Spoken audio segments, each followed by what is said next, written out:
In this video, we are going to discuss the February-March 2022 paper, paper 6, which is the probability and statistics 2, and the variant is paper 6.2.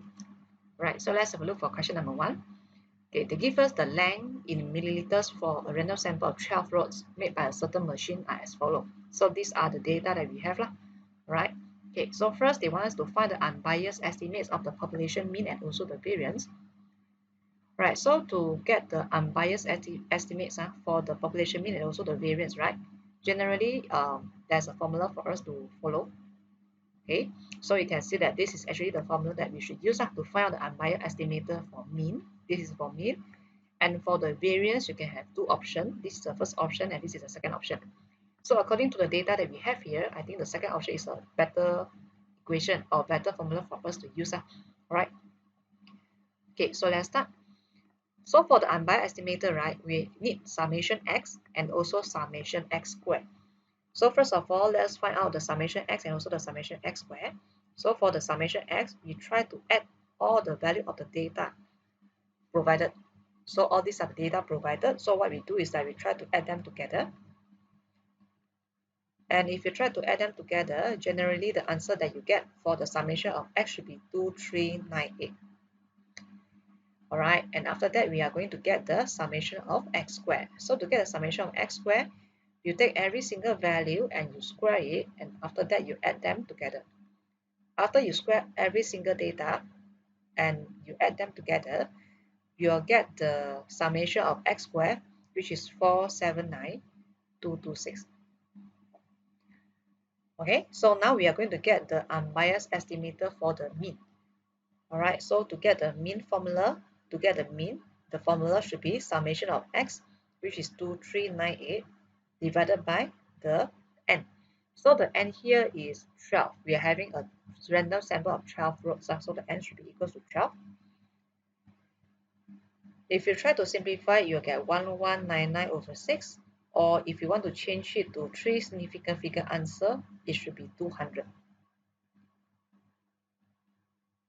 All right, so this is the answer for unbiased estimates for the mean. Okay, after that, we are going to continue with the unbiased estimates for the variance. So to calculate the variance, generally we are going to apply the second formula provided in the formula booklet. This is what we want. Okay, so 1 over n minus 1, which is 11. Summation of x squared, you already get it just now, which is this value, 479226, minus summation of x, 2398, and you square it, divided by 12. Okay, so by pressing calculator and correct your answer into 3 significant figure, it should be 2.33. Okay, so this is how we get the unbiased estimates for the population mean and also the unbiased estimates for the population variance. Right, and for next part, part number B, they are asking, give a reason, a statistical reason why the estimates may not be reliable. All right, so we are using the sample to estimate the value for the population mean and also the population variance. All right, and then why these estimates may not be reliable? One of the possible reasons is because of maybe the sample is too small and it not able to represent the data for the whole population. All right, so this is one of the possible answer. Okay, so we can say that this is a small sample.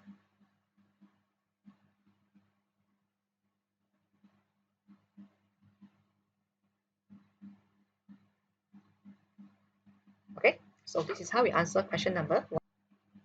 Okay, so question number 2. Harry has a 5-sided spinner with the sectors color blue, green, red, yellow, and black. So these are the 5 colors that we have. Harry thinks the spinner may be biased.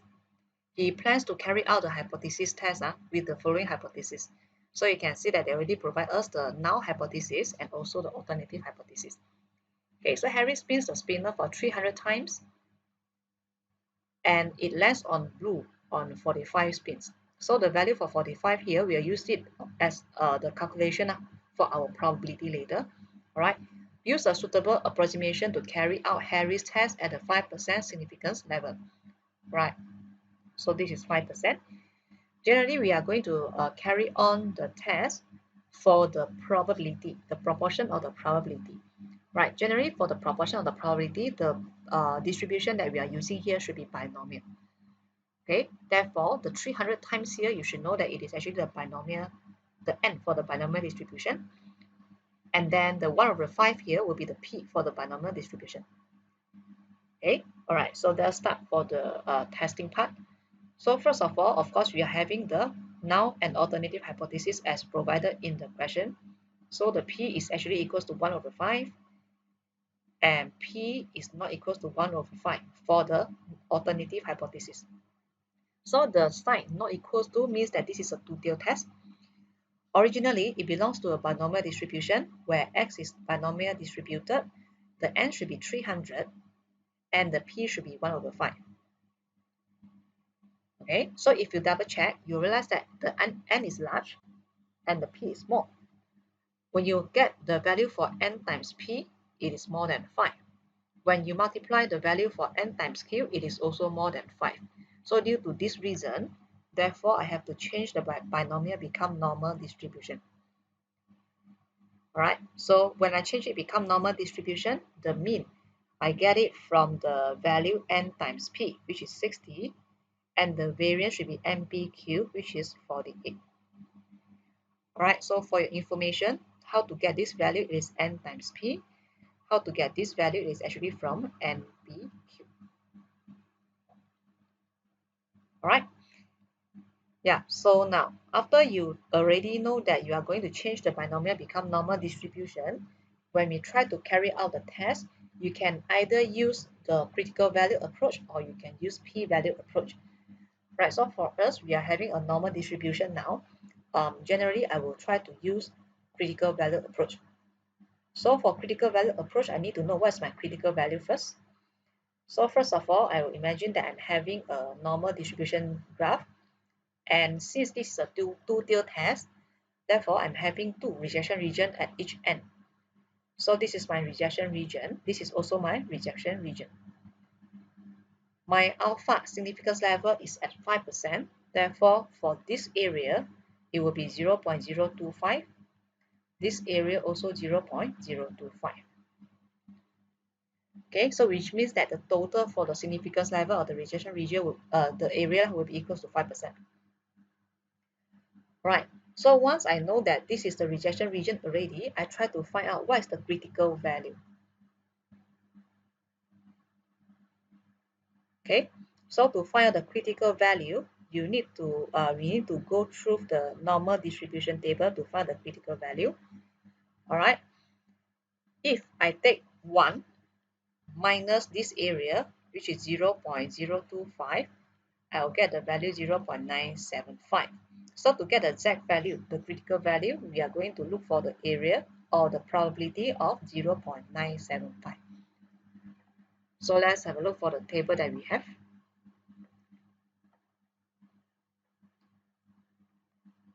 Okay, so we're at 0.975. So you can see that from this table, when the probability is equal to 0.975, the value of Z is 1.96, which actually means that the critical value for this part will be 1.96. And of course, on the left-hand side, since they are symmetry to each other, right? So the critical value for the left-hand side will be negative 1.96. All right, so please take note that our critical value will be 1.96 and also negative 1.96 according to the diagram that we draw here. All right, so after I find out the critical value, next one I have to find out the test statistic.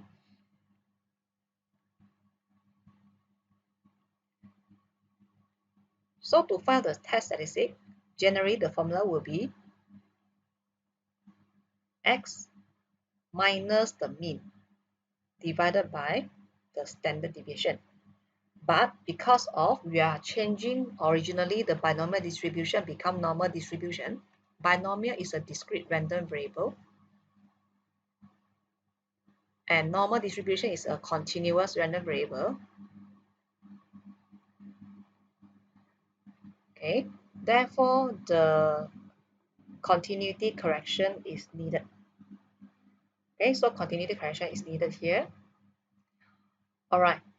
So now, how can we make the continuity correction? Generally, you can have a look for the compare the value for x and also compare with the mean.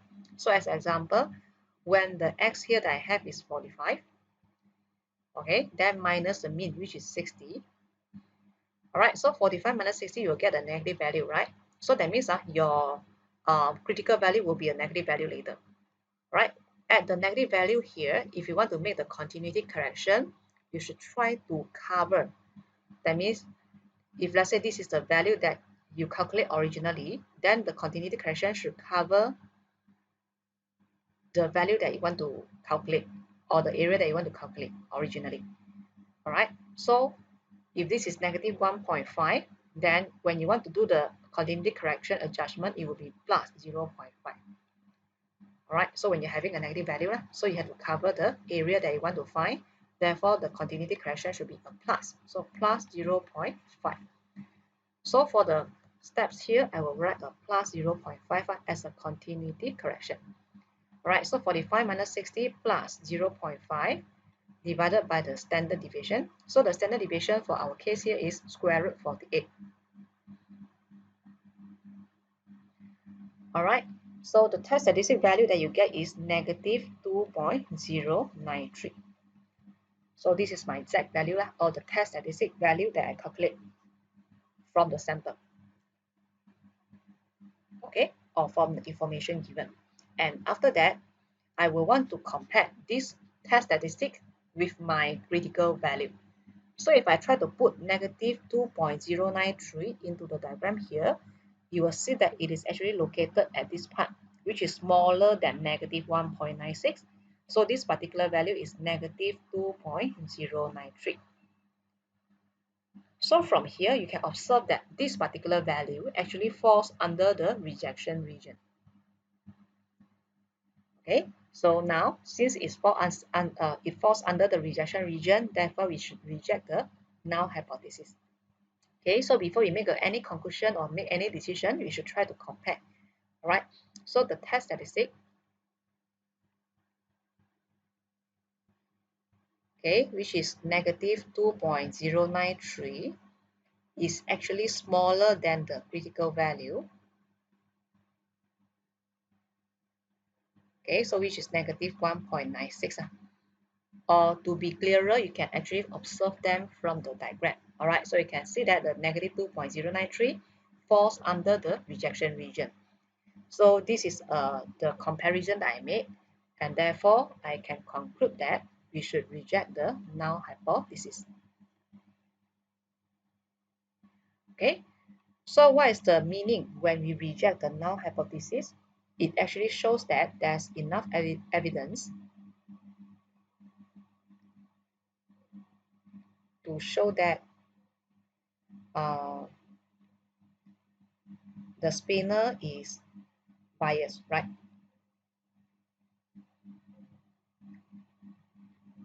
Okay, yeah, so this is the complete steps, all right, how we actually carry out the test for this um, hypothesis test on the proportion. Question number 3. We have a random sample of 500 households in a certain town was chosen, and then by using this sample, they calculate a confidence interval for the proportion. All right, so the confidence interval for proportion, and it was found that this is the confidence interval. All right, so they want us to find the confidence level for this confidence interval, and we have to give the answer correct to the nearest integer. All right, so first of all, we are given this confidence interval, and the limit is 0.355 and also 0.445. So first of all, we can actually calculate the value for the proportion by finding out the midpoint for these two limits. So it will be 0.355 plus 0.445 divided by 2. So the proportion is actually the limit, the midpoint, okay, for these two limits, which is 0.4. So if P is equals to 0.4, automatically you should know that Q is equals to 0.6 because P plus Q should be equals to 1.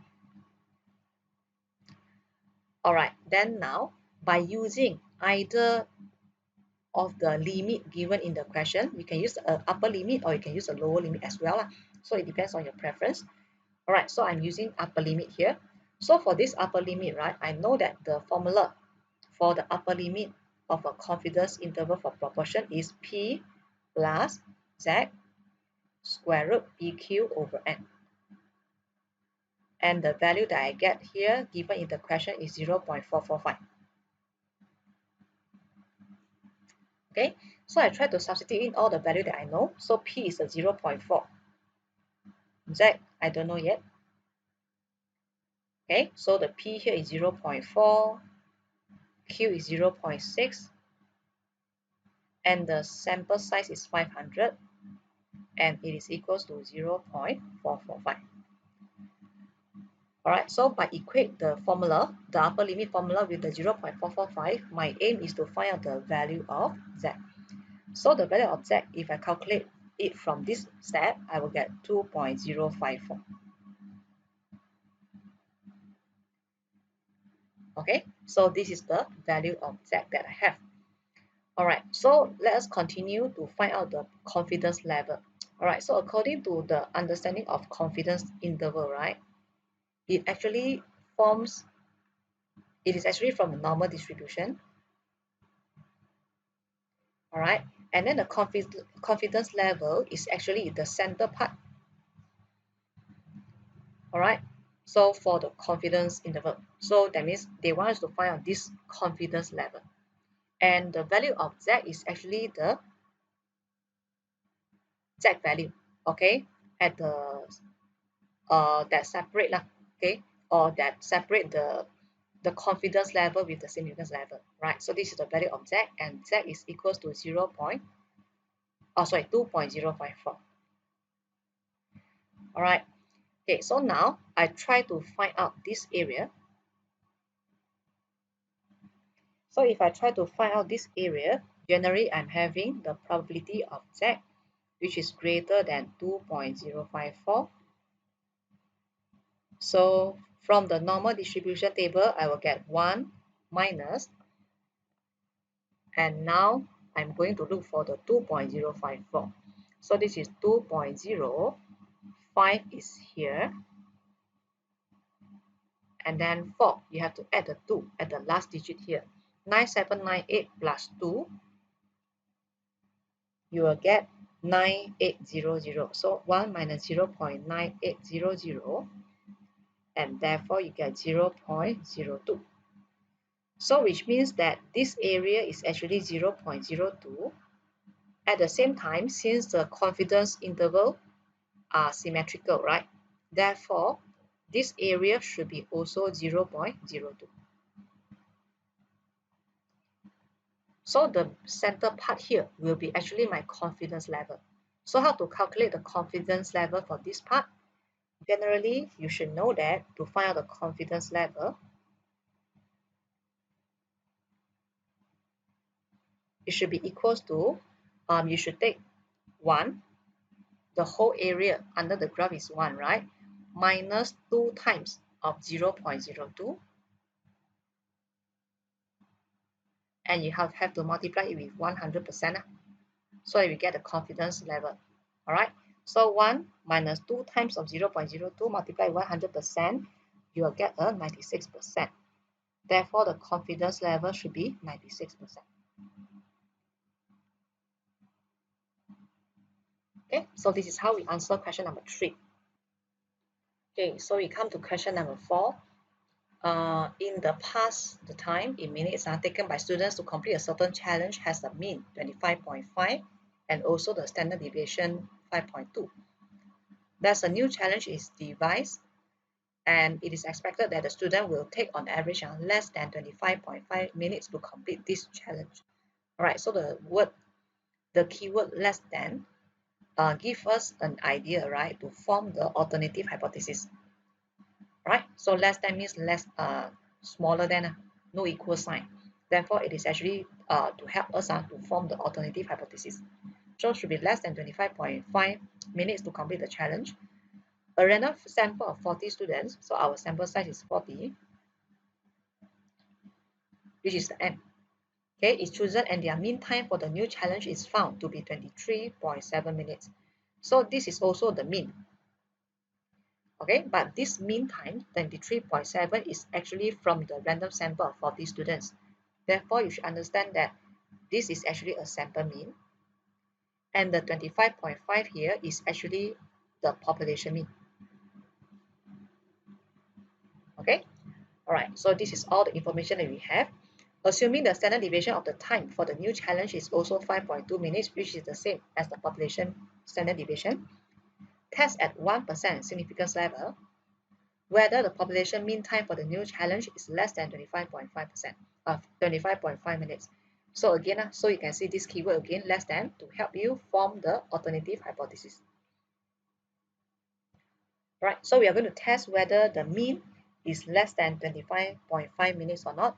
So let us start. The first step, we should try to form the alternative and null hypothesis. Okay, so for the null hypothesis, it will be equals to mean equals to 25.5 minutes. And we are going to test whether the new challenge timer is less than 25.5 minutes. So mu will be smaller than 25.5 minutes here.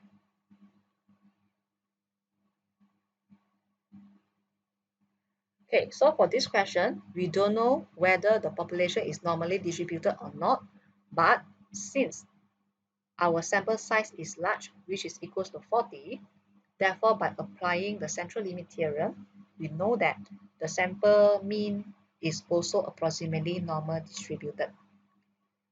All right, so which means we can carry out the test by using the normal distribution. Okay, all right, so if you want it to be more detailed, generally you should know that the sample mean should be normally distributed where it is equal to the population mean, which is 25.5 minutes, and the variance should be the population variance. So this is a population variance, right, divided by the n. So the n here will be 40. Okay, all right, then since we know that this is a normal distribution, right? Okay, so first we will want to use the normal diagram or the normal graph to help us visualize the whole test here. Okay, so I'm having a normal distribution. Okay, because for this question, the alternative hypothesis is one side, that means smaller than. So for the smaller than alternative hypothesis, it means that our rejection region will be on one side only, which is on the left. So this is my rejection region. And then how big is the rejection region here? It is equals to the significance level, which is 1%. So this area should be equals to 0.01. For now, I'm interested to get the critical value at here. So what is my critical value? So to get the critical value, generally you have to look for the area 0.99. 0.01, you won't get any area for 0.01 from the normal table. Therefore, you should look for the area 0.99. All right, and I want to get the value for Z for the area 0.99. Right, so again, I go back to the table. For the area 0.99, this is area 0.99. The value of Z that I get should be 2.326. The critical value here should be 2.326, but with a negative in front, because from this diagram, it is clearly shown that the value, the critical value should be a negative value. All right, so the Z should be negative 2.326. Okay, so I successfully found the critical value. Next, I'm going to calculate the test statistic. So to calculate the test statistics again, test statistics. Okay, so for this distribution, right, we are going to use a sampling distribution. Therefore, the formula will be x minus the mean divided by standard deviation over square root n.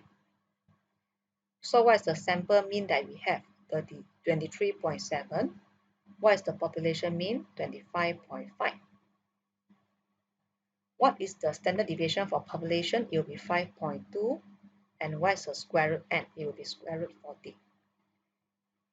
So from here, if I try to calculate the test statistic, I will get negative 2.189.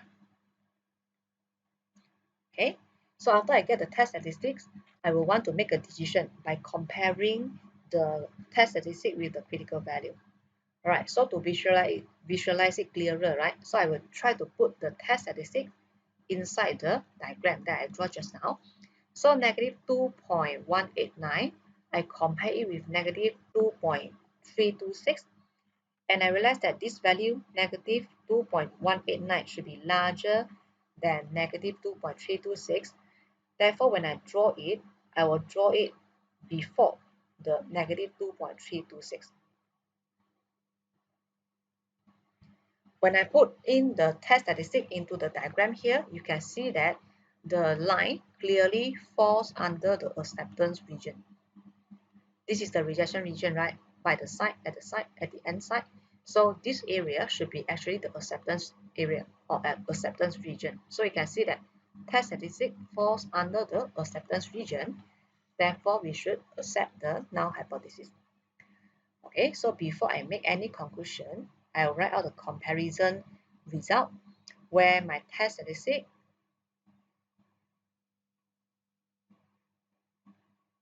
which is negative 2.189, all right, is greater than the critical value, which is negative 2.326. So again, from the diagram, you can see very clearly that it falls under the acceptance region. Therefore, our conclusion will be do not reject the null hypothesis.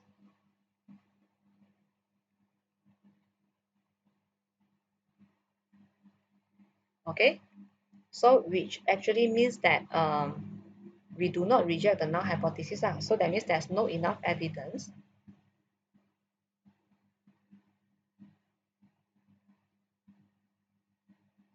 okay, to show that the mean time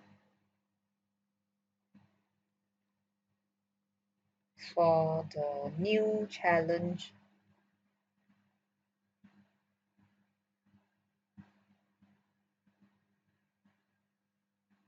okay, is less than 25.5 minutes. Less than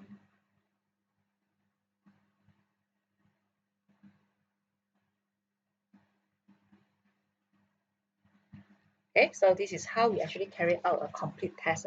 Right, and it belongs to normal distribution. Okay, then now let's continue to part B.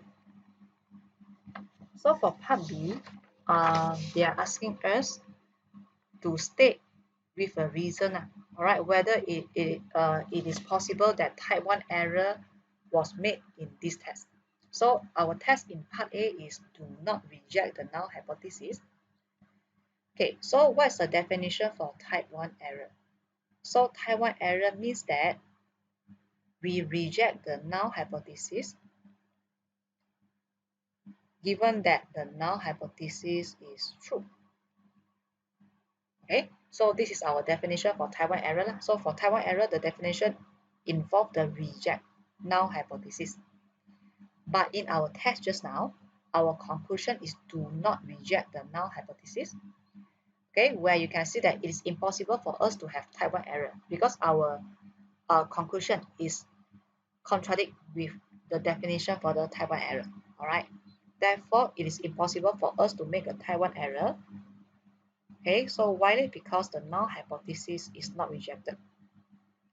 Okay, so because the null hypothesis was not rejected.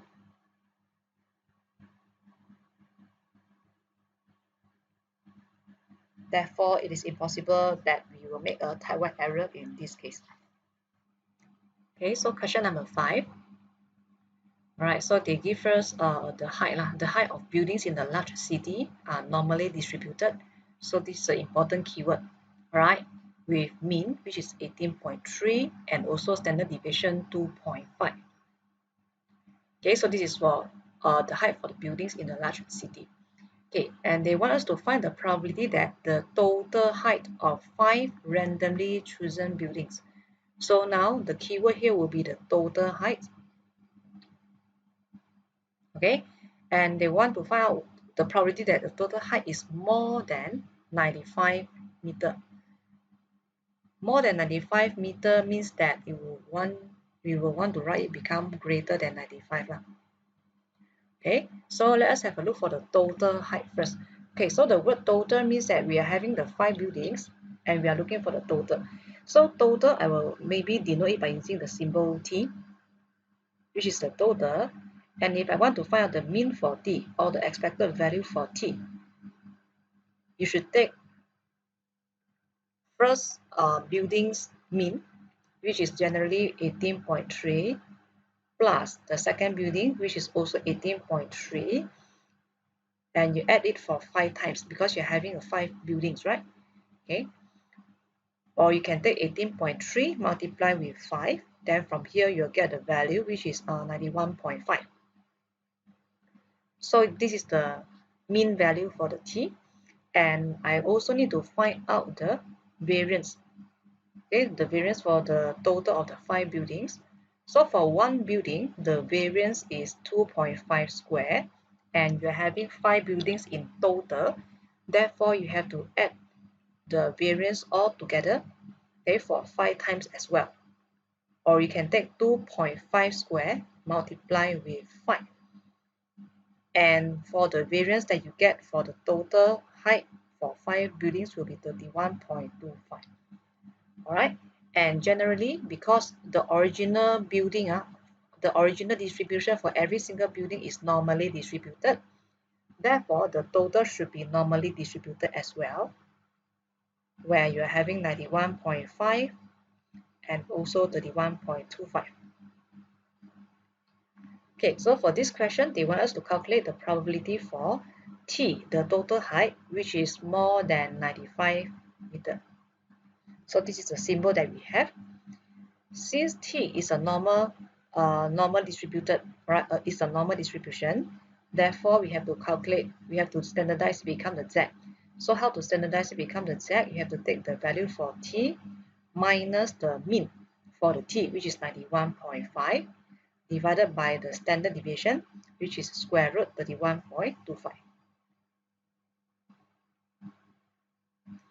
Okay, so from here you'll get the Z value, which is more than 0.626. And from here we are going to find out the normal distribution table to get the probability. So greater than, for normal distribution they only give us the value which is smaller than, so I have to take 1 minus the value from the normal distribution table to get the area that we want. So 0.626, 0.6 is here, 62. So generally we are looking at this value. Okay, and after that we need to have a look for the 626. So for the 626 here, you need to add 19 to the last 2 digits of this value. So 7324 plus 19, and the probability that we get will be 7343. So I have to minus 0.7343. All right, so this is a value given in the table where it represents the area that's smaller than 0.626. So we are looking for larger now, therefore I have to take 1 minus, right? And when I take 1 minus, I will get a value 0.2657, and you want to change it become 3 significant figure, we will have 0.266 as the final answer.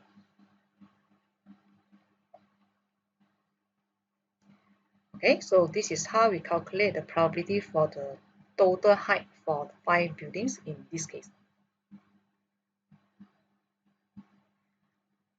Alright, okay, then now let's proceed to part number B. Okay, so for part B, they are saying that they are asking us to find the probability that difference between the height for 2 randomly chosen buildings. So now you're having 2 buildings and they are interested in the difference between the two buildings. Okay, so for these two buildings, right, you can denote it by building number 1, which is maybe the x1, building number 2, which is x2, and the difference. Difference means that it can be x1 minus x2, or it can be x2 minus x1. Both are belongs to, both are having the same meaning, which is the difference between the height for two randomly chosen building. Okay, so no matter it's x1 minus x2 or x2 minus x1, right, their distribution will be the same, where they are still normal distributed. And to calculate the mean for either x1 minus x2 or x2 minus x1, the value will be the same as well. All right, so now I'm just trying to find out the mean for x1 minus x2. Okay, so the mean for x1 minus x2, what will it be? Generally, it will be mean of x1 minus the mean of x2. So our original mean is actually 18.3, right? So we are having 18.3 minus 18.3, where you get the mean, it is equals to 0. And then to get the variance for x1 minus x2,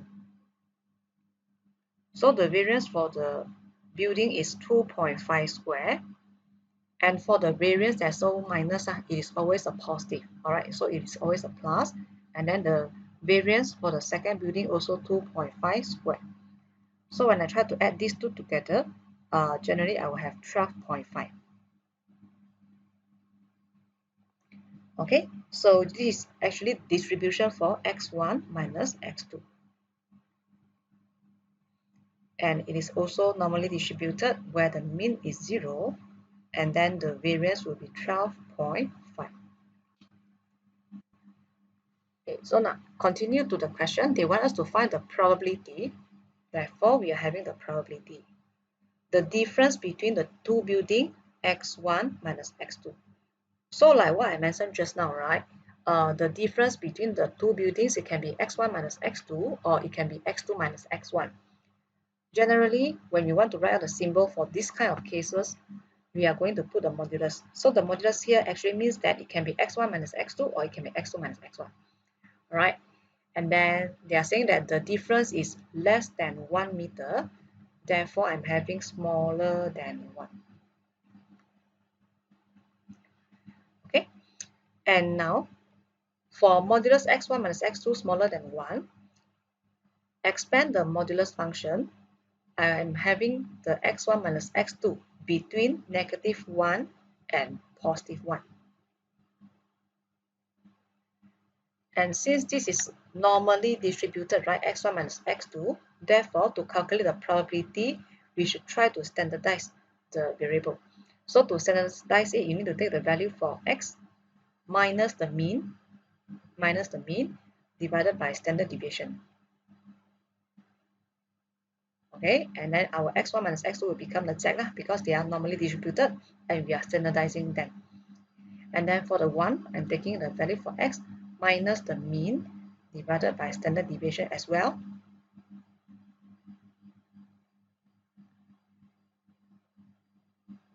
Okay, try to simplify all the values here. I will get negative 0.283 z, then 0.283.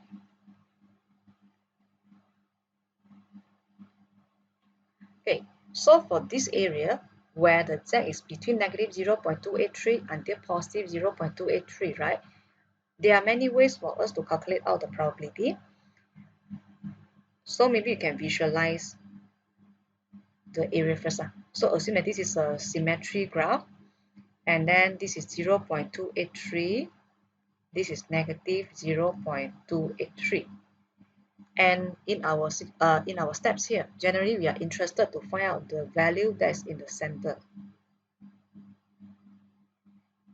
So this is actually the area or the probability that we are going to find out. We are interested to find out.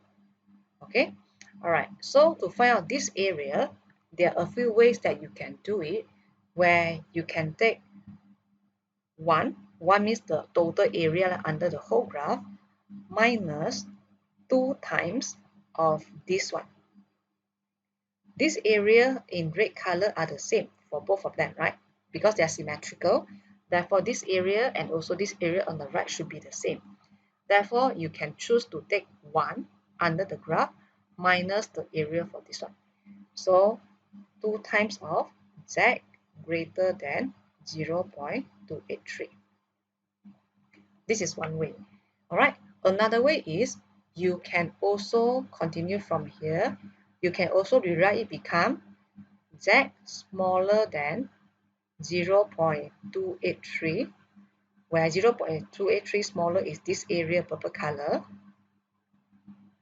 Okay, and minus the area for z smaller than negative 0.283. So when I take purple color minus the highlighted green color part, this green color part is z smaller than negative 0.283. So if the purple color minus the highlighted green color part, you also get the area in the center here. All right, so for this kind of probability, there are many ways that you can solve it if you want. Okay, you can always use a diagram to help you if you want.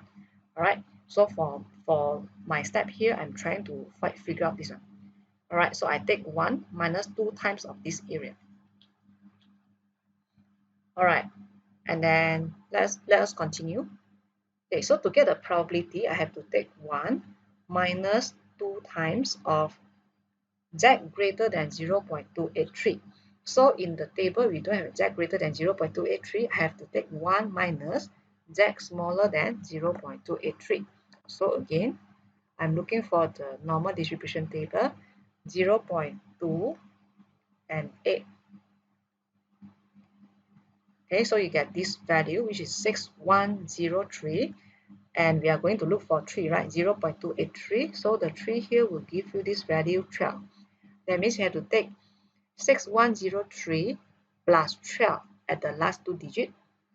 So 6103, when you plus 12, the answer that you get should be 6115. Okay, it should be 6115. Therefore, I have to take 1 minus 0.6115. Okay, so after you write the steps, by using the help of calculator, you can try to get the answer. If you didn't do any careless mistake, this answer should be 0.223.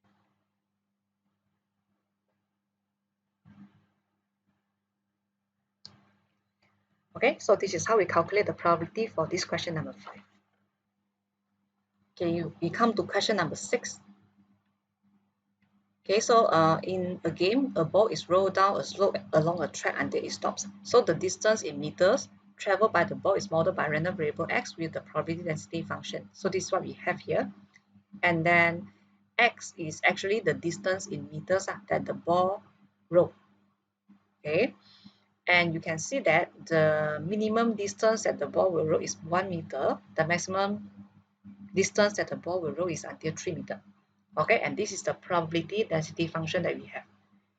All right, so for first part, without the calculation, they want us to explain why expected value for x is equals to 2. All right, so generally for this part, if you have a look for this part of the graph, it is generally a quadratic curve. And with a negative in front, that means that we are having a quadratic curve which is N-shaped. So when you're having the N-shaped quadratic curve, the root is x equals to 1 and also x equals to 3. So that means my N-shaped graph will look something like this, where it will pass through the point 3 and also the 1 as the x-intercept. All right, so this quadratic curve is symmetrical, right? Okay, and where is the symmetrical line? So the symmetrical line will be in the center of 1 and 3, which is a 2. So that means in our function here, generally we are going to consider the graph from 1 until 3, where this is a probability density function that we are going to consider in green color. So you can see that they are symmetrical, all right, from 1 until 3. Okay, and there's a rule that when you're having a symmetrical probability density function, right, the expected value is always the midpoint of the x. So we are having the value for x, which is 1 and 3. Therefore, the expected value will be equals to 2. Okay, so this is how we can explain it. So you can say that fx is a symmetrical, is a quadratic curve or parabola. All right, so you can say that it is a quadratic curve or parabola that is symmetrical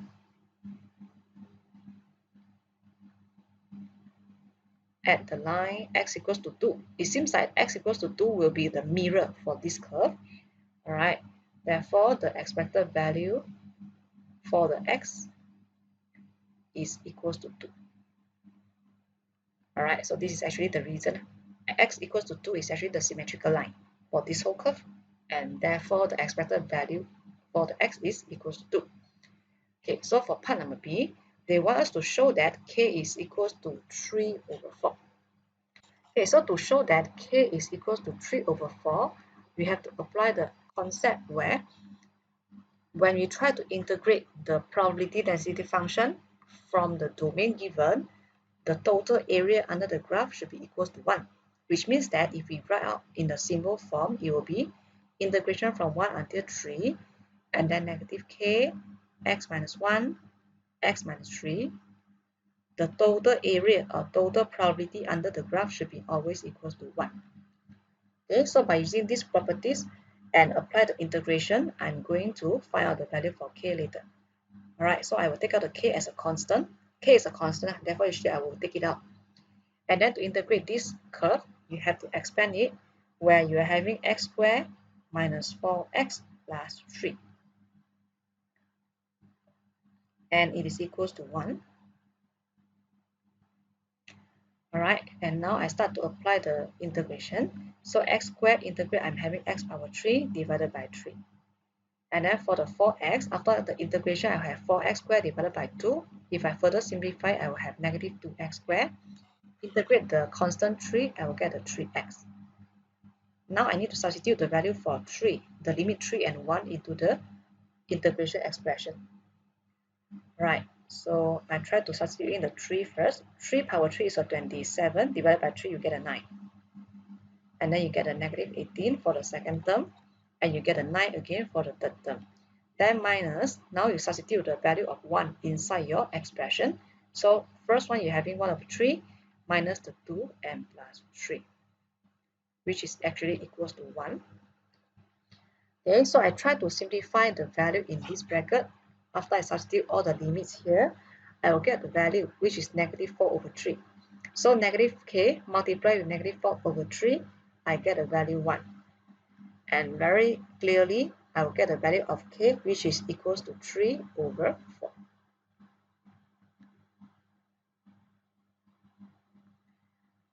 Okay, so it actually fulfills the result that they want us to show where k equals to 3 over 4. Alright, okay, so let us continue to part number C. So for part number C, they are asking us to find out the variance x, the variance of x. Alright, so to get the variance of x, generally I need to get the value for expected value of x squared first. Okay, so to get the expected value for x squared, generally I need to multiply the x squared into the function before I can integrate it. Alright, so again, you can see that before I integrate the ex squared, what I do is like, I will multiply the x squared into the probability density function, which is negative 3 over 4, and then x minus 1, and also x minus 3. Okay, and again, for the integration part, I always take out the constant. For the expression inside, I will expand these two brackets, and after that multiply in the x squared. So after I expand the bracket and multiply in the x squared, I'm having x power 4, then minus 4x power 3 plus 3x squared.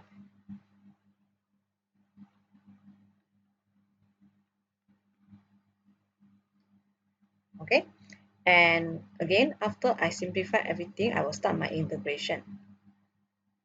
Okay, so I will integrate it term by term. So x power 4, if I integrate, I'm having x power 5 divided by 5. Then for this one, you will have negative 4 x power 4 divided by 4. So end up, after you simplify, it becomes x power 4. For this one also the same, I'm having 3x power 3 divided by 3, where after I simplify, I'll have x power 3. And I'll put in the value 3 and 1. Alright, so from this part, now I start to put in the limit. Alright, so I substitute in the limit 3 into the first term. I'm having 243 over 5.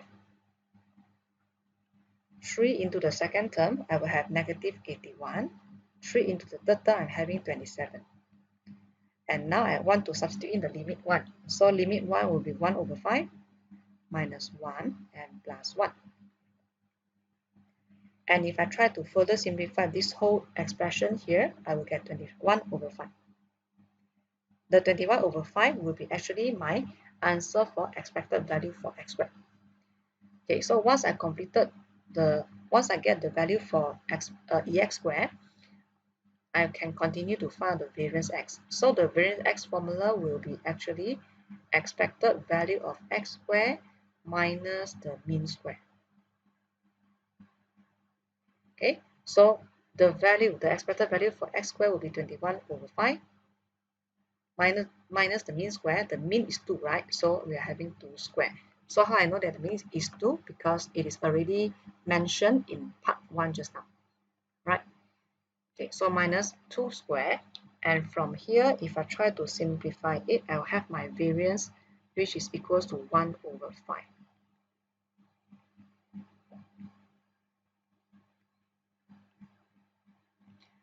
Okay, so this is how we solve the part C.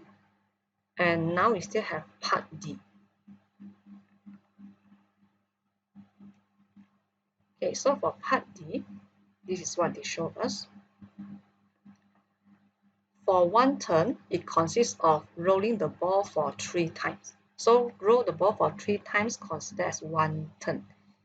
And noting the largest value of x obtained.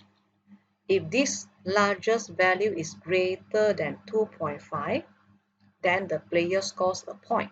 So that means when you roll the ball, right? If let's say the distance the ball travel is more than 2.5, then you score a point. If let's say the ball roll less than 2.5, then you won't score any point. All right. So now find the probability that on a particular turn the player scores a point. Okay, so before I answer this question, maybe you can figure out this part first. Maybe it is quite worth for us to find out the probability that is greater than 2.5 or the probability of scoring a point. Okay, all right, so how to get the probability for scoring a point? So the probability of score a point also means that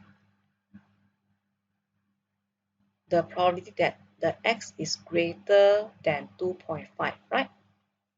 Yeah, so how can I find the probability for x greater than 2.5? X means the distance, so the distance greater than 2.5 means this one. So to find the probability for x greater than 2.5, what we need to do is we have to apply the integration, where I start to integrate from 2.5 until 3. Alright, and then again, I'm using the probability density function provided in the question.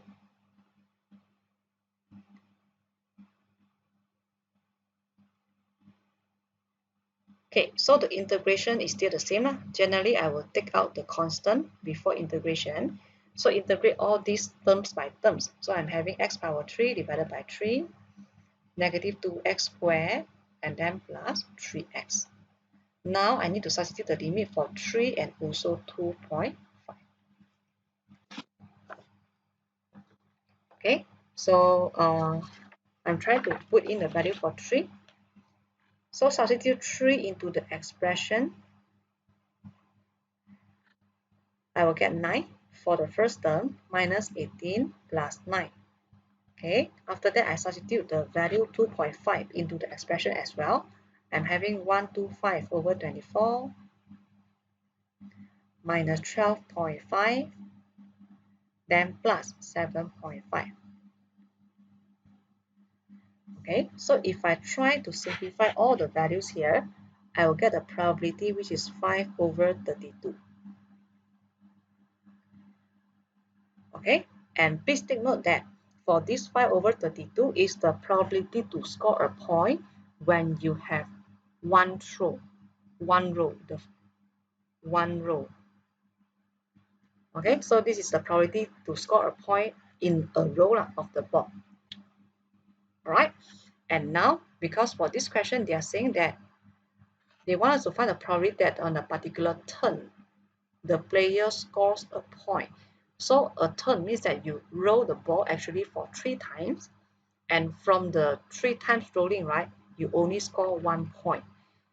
So that means for this question, generally it is a binomial distributed question where the total number of trial is 3 and the number of success is only a 1, because score a point means that out of the 3 rows, you only successfully in 1 row, score a point in 1 row, right? So that means you are having a binomial distribution question where your total number of trial is 3 and the probability for a success will be 5 over 32. Okay, and you are going to find out the probability for y equals to 1.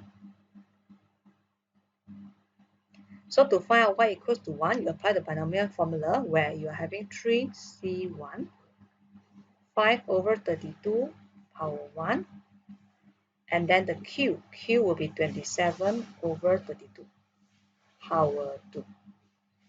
Okay, so from here you'll get the value 0.334, correct to 3 significant figure.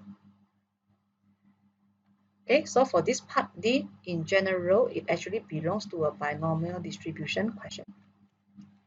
Okay, so this is how we solve all the question for this question number 6. Okay, so we are now at the very last question, question number 7. Okay, so we are having 2 ponds, A and B, and then each contain a large number of fish. All right, so it is known that 2.4% of the fish in pond A are carp, and also 1.8% of the fish in pond B are carp. Random sample of 50 fish from pond A and also 60 fish from pond B are selected. Okay, so from this sentence or paragraph, right, generally we know that the A is actually binomial distributed, where we're having 50 fish from pond A and the percentage for the carp is 0.024. The same thing happened for pond B, we are having the binomial distributed, okay, also binomial distributed, and the total number of fish is 60, and then the percentage is 1.8%, which is 0.018 for the probability. Okay, so this is generally what we have. And then now they are asking us to use the appropriate Poisson approximation. So that means we have to change binomial become Poisson. And they want us to find out at least 2 carp from A and at least 2 carp from B. So let us try to change it become Poisson first. So for A, if I want to change it become Poisson, the parameter inside the Poisson is the mean. So how to get the mean from binomial distribution? You should take 50 multiplied with 0.024. So 50 multiplied with 0.024, I'm having 1.2. Same thing happened for the B. I'm having a B here and then Poisson. So to get the parameter inside the Poisson, it should be mean, which is 60 multiplied with 0.018. And I'm getting 1.08 for the pond B. Okay, so again, for your information, to get this value, it should be n times p. Same thing happened for this one. All right, and now when we want to calculate the probability, they are asking for at least 2 carp from pond A. So that means A should be greater or equals to 2, multiply with at least 2 carp for pond B as well. So B greater or equals to 2 as well. Okay. And from here, if I want to calculate the probability, for Poisson distribution, we cannot calculate A greater equals to 2 because you have to start from 2, then 3, 4, 5 until infinity. So to calculate the probability for greater than, I will take 1 minus A equals to 0 and A equals to 1. So E negative lambda, A equals to 0 will give you the value 1.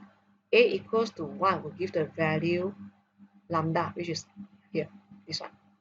Okay, and multiply with E negative lambda, right? And now for pawn B. So for pawn B also the same. I have to take 1 minus E negative lambda. B equals to 0, it will give you a 1 multiplied with E negative lambda. And B equals to 1 will give you the value 1.08 multiplied with E negative lambda. Okay, so this is generally the steps that we should follow. And if you use calculator to get the answer and simplify them, correct to 3 significant figure, it should be 0.0991. Correct to 3 significant figure. Okay, so this is how we solve the part A, number 1. Okay, so let's continue to part number 2. Alright, so for part number 2, now they are saying that the sample contain at least 4 cups all together. So all together means that total, all the fishes in pond A and pond B are included. Alright, so to me, I'll define it as the total. The total for the A and B. Therefore, we are having A plus B. Since A is Poisson distributed, B is also Poisson distributed. When you are having A plus B, they are also Poisson distributed. And the mean now will become the total of the mean from both ponds. So 1.2 plus 1.08, it is equals to 2.28. And now we want to calculate the probability for A plus B, which is greater equals to 4. So to calculate the probability for greater equals to 4, you have to take 1 minus that. So you have to take 1 minus A plus B from 0 until 3. So it will be E negative lambda. When the A plus B equals to 0, first term is always a 1. A plus B equals to 1, the second term is always the lambda. And then when you're having A plus B equals to 2, it will be 2.28 squared divided by 2 factorial. When A plus B equals to 3, it will be 2.28 power 3 divided by 3 factorial. And of course, all these terms have multiplied with E negative lambda.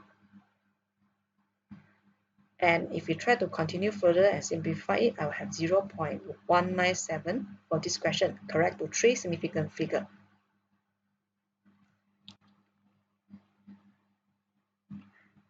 Okay, all right, then now the part B for question number 7.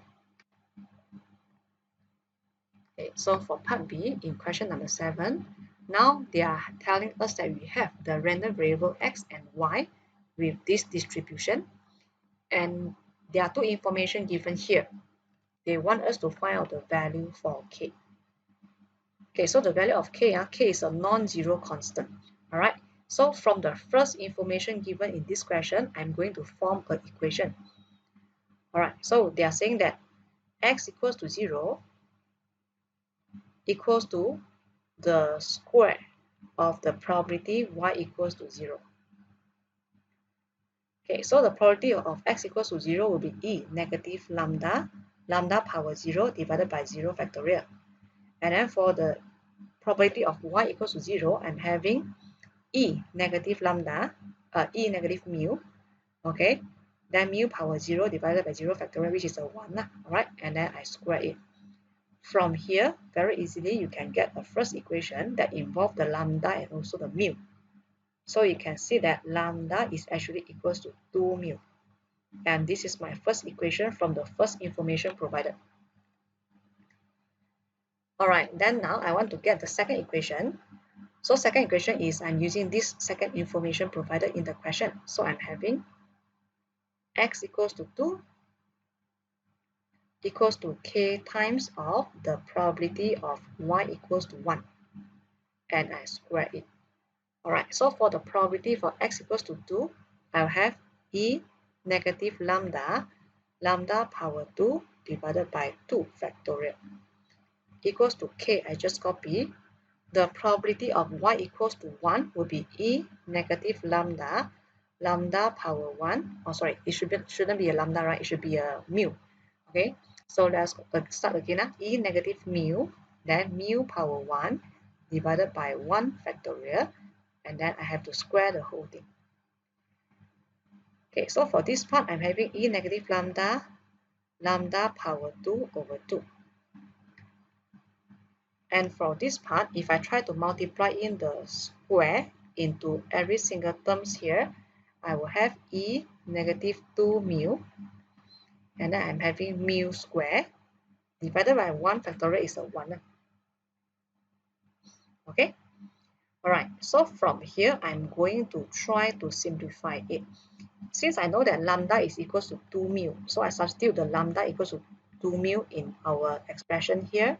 I'm having e negative 2 mu, and then I'm having 1 over 2, and then I'm having 2 mu squared. Lambda squared means 2 mu squared. Okay, and then equals to k e negative 2 mu and then mu squared. Alright, so if I further investigate this one, e negative 2 mu and e negative 2 mu can be cancelled off. Alright, then I'm having 1 over 2 here. 2 mu square will give me 4 mu square. And then k mu square.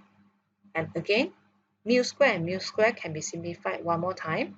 And then 4 and 2 can be simplified also. And from here, you can see very clearly that the value of k is actually equals to 2.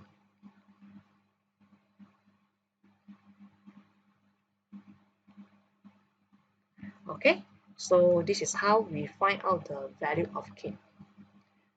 Alright, so here is the end of the video. Alright, so thank you very much for watching.